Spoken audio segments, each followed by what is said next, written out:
Mereka meletakkan seekor sapi kuning yang masih hidup di atas sebuah sumur kering, dan begitu mereka menarik penyangga dari papan kayu rapuh, sapi itu langsung jatuh ke dasar sumur. Semua itu mereka lakukan untuk menyembunyikan mayat istri pria tersebut yang tergeletak di dalam sumur. Keesokan harinya mereka menyadari bahwa banyak tikus merayap di kandang. Semua tikus itu keluar dari sebuah pipa tertentu yang terhubung ke sumur. Pipa itu segera ditutup rapat, tetapi masalah sebenarnya baru saja dimulai. Beberapa hari sebelumnya, sang istri bersikeras agar suaminya menjual semua tanahnya dan pindah ke kota. Tapi sang suami menolak. Kemudian sang istri mengancam akan menceraikannya karena semua tanah itu atas nama sang suami. Dalam diam, ia mulai merencanakan untuk membunuh istrinya. Suatu hari, ia melihat putranya bersama seorang gadis di dekat rumah. Ia mengatakan kepada anaknya bahwa gadis itu akan segera meninggalkannya selamanya, karena ibunya akan menjual tanah dan mereka akan pindah ke kota. Anak itu menjadi khawatir dan mulai mendukung ayahnya. Keesokan paginya, ayah dan anak itu membersihkan rumah agar terlihat seperti tidak terjadi apa-apa. Malam harinya, mereka mengeluarkan sebotol anggur merah tua dan merayakan. Sang istri minum banyak dan akhirnya pingsan. Dengan diam-diam, mereka membawanya ke loteng, membaringkannya di ranjang, lalu mencekiknya dengan tali dan pisau. Setelah itu, mereka menyeret tubuhnya ke sumur kering dan melemparkannya ke dalam. Mereka bekerja semalaman untuk menghapus semua jejak di sekitar sumur. Ketika polisi datang untuk menyelidiki, pria itu membuka lemari dan mengatakan bahwa ia dan istrinya bertengkar malam itu, dan istrinya pergi membawa sebagian barangnya. Sang anak membenarkan cerita itu dan polisi tidak mencurigai apapun. Beberapa hari kemudian, sang anak mendekati ayahnya dan mengatakan bahwa gadis itu hamil.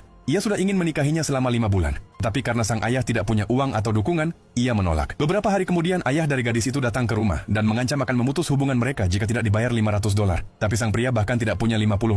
Karena merasa putus asa, ia menyuruh anaknya untuk melupakan gadis itu. Namun kali ini sang anak tidak menurut. Suatu malam ia melarikan diri bersama gadis itu. Kini sang pria benar-benar sendirian. Ia pergi ke bank, menggadaikan rumah, dan meminjam $750 untuk mencari anaknya. Tapi begitu ia mengangkat koper, seekor tikus melompat dan menggigit tangannya. Dengan marah, ia membanting tikus itu ke lantai dan membunuhnya dengan kakinya. Lukanya langsung dibersihkan dan dibalut. Dalam waktu kurang dari setengah hari, lukanya mulai membusuk. Ia pergi untuk mencari dokter, tapi badai mendadak menutup semua jalan. Dalam keputusasaan, ia membersihkan luka itu dengan alkohol. Saat itulah pintu rumahnya terbuka karena hembusan angin. Ketika ia berbalik, ia melihat istrinya yang sudah mati berdiri di sana. Ketakutan, ia mundur selangkah. Sang istri perlahan masuk ke rumah dan mulai mendekatinya. Ketakutan, ia tergelincir di tangga dan jatuh langsung ke ruang bawah tanah. Ketika sadar, ia berada di dalam mobil polisi dalam perjalanan ke rumah sakit. Tapi kondisinya sudah sangat parah hingga mereka harus mengamputasi tangan kanannya. Mereka berhasil menyelamatkan nyawanya, namun polisi memberinya kabar mengejutkan. Mereka menemukan tubuh anaknya yang sudah tak bernyawa. Setelah melarikan diri, anak dan pacarnya mulai merampok bank dan toko dengan senjata api. Tapi suatu hari, seseorang menembak gadis itu. Sang anak tidak bisa membawanya ke rumah sakit karena ia adalah buronan. Saat sedang bingung harus berbuat apa, gadis itu meninggal. Ia menutupi tubuh gadis itu dengan jaketnya, lalu menembak dirinya sendiri.